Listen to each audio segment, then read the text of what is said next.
94 अरब 61 अरब kilometre हर साल light एक साल में कवर करती है। इस दूरी को 1 लाइट ईयर कहा जाता है। ये इतनी ज्यादा है कि आप कल्पना तक नहीं कर सकते हो। मानव जाति का सबसे तेज दौड़ता space probe Parker solar probe भी अपनी 200 किलोमीटर पर सेकंड की स्पीड से भी इसे पार करने के लिए 1500 साल लेगा। वहीं इस दूरी में आप सूर्य और पृथ्वी के 32,000 बार चक्कर लगा सकते हो। ये बहुत विशाल है। आप ये समझिए कि लाइट जो दूरी 1.5 सेकंड में तय करती है, उतनी दूरी से आगे आज तक कोई भी मानव पृथ्वी को छोड़कर नहीं जा सका है। पर यह लाइट भी ब्रह्मांड के असीमित आकार के सामने कुछ नहीं है। 1.5 सेकंड से भी कम समय में चांद पर पहुंचने वाली ये लाइट जब तारों और गैलेक्सीज की ओर जाती है तो इसकी ये स्पीड भी बहुत धीमी लगने लगती है। 1 सेकंड में 3 लाख किलोमीटर और 1 मिनट में 1 करोड़ 80 लाख किलोमीटर दूर जाने वाली ये लाइट सोलर सिस्टम के स्केल पर आपको बहुत तेज लगेगी। पर जैसे जैसे आप ब्रह्मांड की गहराई में खोते जाओगे तो आपको अब दूरी को नापने के लिए दूसरी विशाल यूनिट्स चाहिए होंगी ताकि इनके आकार को आप समझ सकें। इसके लिए वैज्ञानिक लाइट ईयर को यूज करते हैं। देखने पर यह टाइम की यूनिट लगती है, पर असल में ये डिस्टेंस की यूनिट है।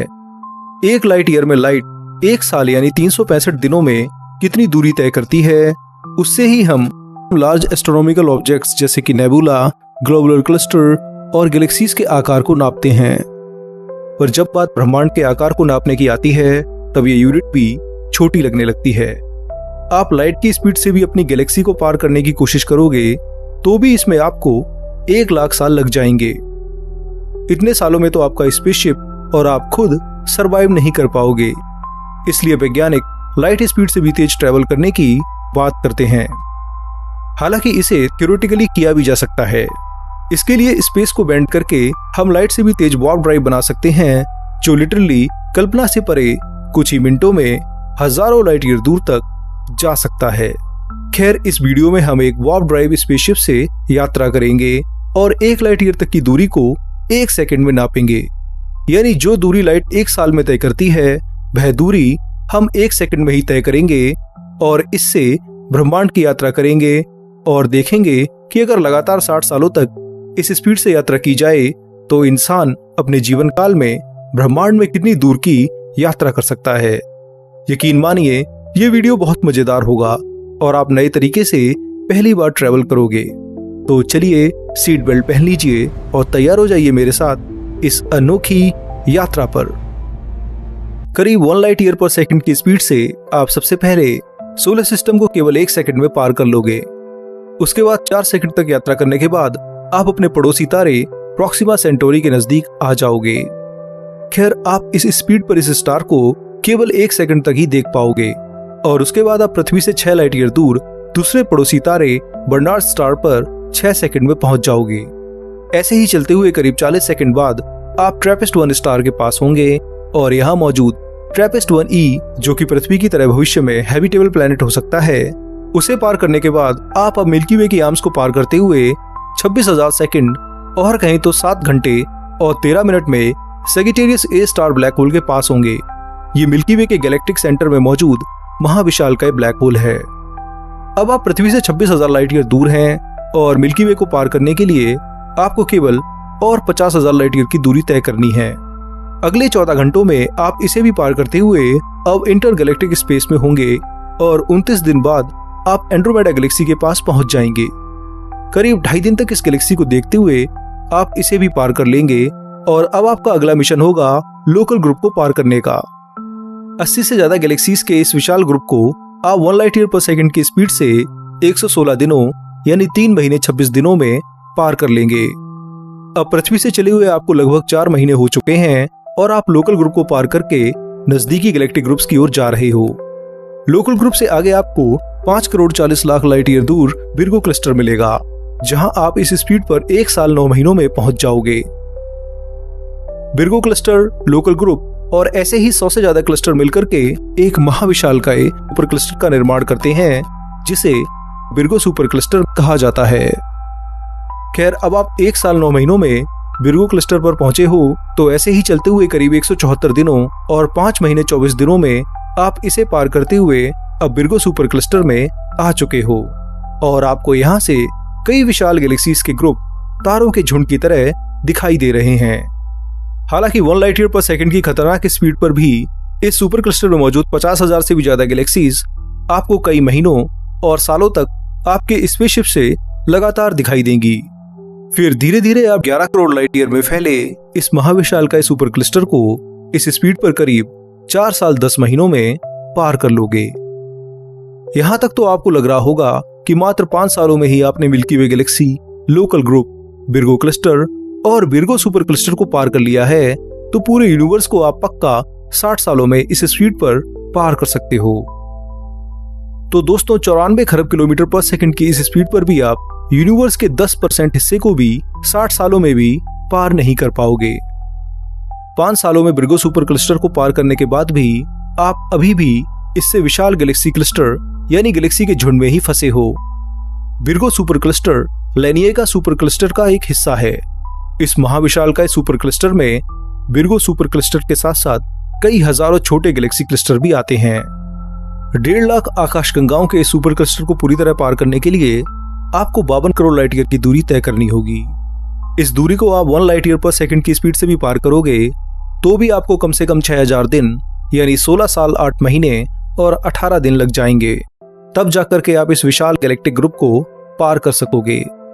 पर यह तो अभी शुरुआत है। ब्रह्मांड में इस तरह के कम से कम 1 करोड़ सुपर क्लस्टर मौजूद हो सकते हैं, तो सोचिए कि पूरा ब्रह्मांड कितना बड़ा होगा। खैर, अब सुपर क्लस्टर्स को पार करने के बाद आपको गैलेक्सी फिलामेंट को पार करना होगा। ये फिलामेंट्स कई गैलेक्सी सुपर क्लस्टर के एक साथ जुड़े होने से बनते हैं। ये ठीक उसी तरह जुड़े होते हैं जैसे मकड़ी का जाल जुड़ा होता है। तो इन गैलेक्टिक फिलामेंट को पार करके ही आप ऑब्जर्वेबल यूनिवर्स की बाउंड्री को पार कर सकते हो। पर ये फिलामेंट भी बहुत विशाल होते हैं। ऐसा ही एक गैलेक्टिक फिलामेंट है द स्लोन ग्रेट बॉल। करीब 1 अरब 37 करोड़ लाइट ईयर में फैली हुई ये गैलेक्सी की विशाल दीवार वैज्ञानिकों तक के होश उड़ा देती है।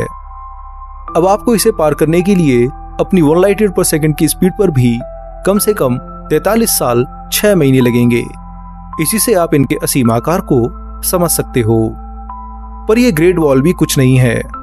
अब आप ब्रह्मांड के इन विशाल स्ट्रक्चर्स यानी गैलेक्सी फिलामेंट्स को देखोगे तो इनके आसपास आपको बहुत सा गैप भी दिखाई देगा।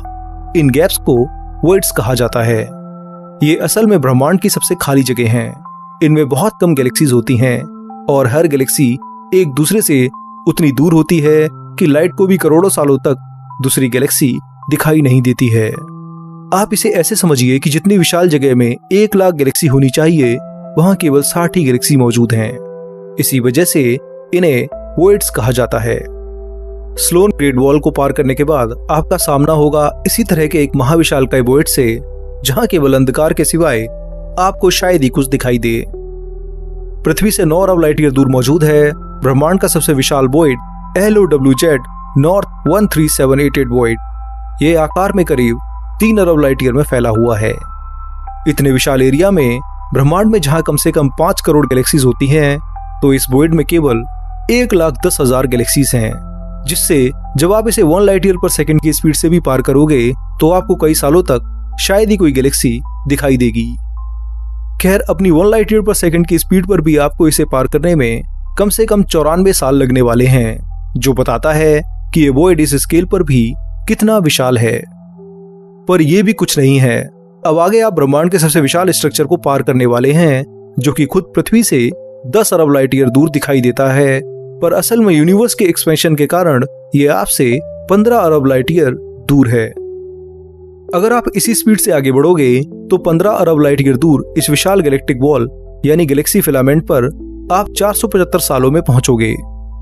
हरक्यूलिस करोरा बोरेलिस ग्रेट वॉल नाम का यह स्ट्रक्चर करीब 10 अरब लाइट ईयर में फैला है, तो इसे पार करने में आपको करीब 317 साल लगेंगे।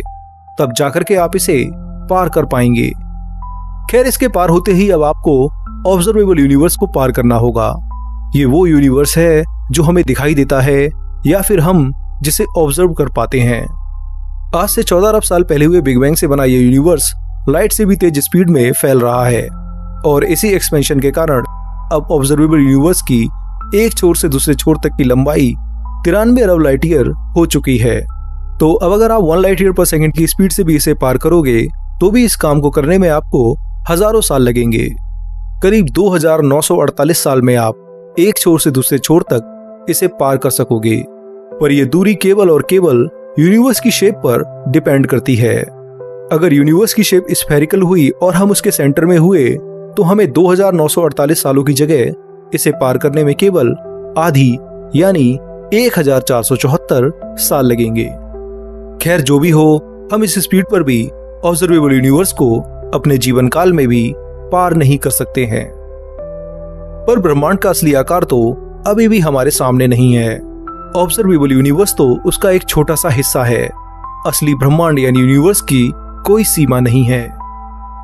साल 2011 में वैज्ञानिकों ने एक यूनिवर्स का एस्टीमेट निकाला था, जिसमें उन्होंने ब्रह्मांड की बाउंड्री को आज के ऑब्जर्वेबल यूनिवर्स से 250 गुना बताया था।